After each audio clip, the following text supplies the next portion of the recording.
Welcome to this video. In this video, I will show you how to make a histogram in Microsoft Excel. Histograms are widely used for visualizing the distribution of continuous data, such as heights, weights, test scores, and temperatures, etc. They help identify patterns, central tendency, variability, and outliers within the data. Now let's make a simple histogram. Here we have the data of heights of 20 boys. There are 20 boys here. We have the heights in inches. Now let's make a histogram of it.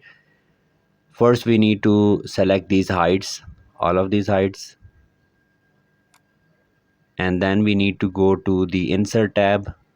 This right here is the insert tab, and then we need to click on this histogram option. I'm clicking on this first histogram option, and here we can see on the x-axis we have the range of heights.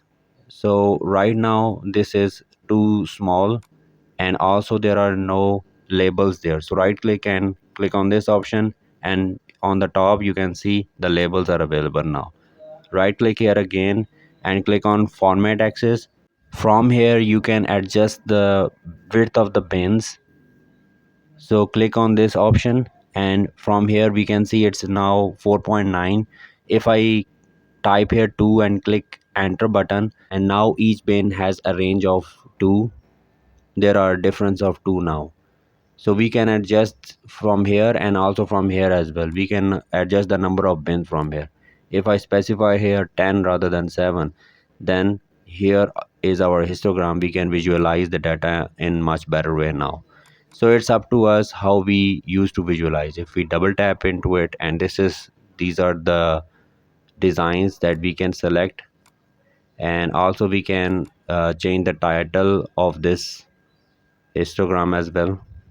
So that's how we can make a simple histogram in Microsoft Excel. If you find this video helpful, then please hit the like button and subscribe to my channel. Thanks for watching.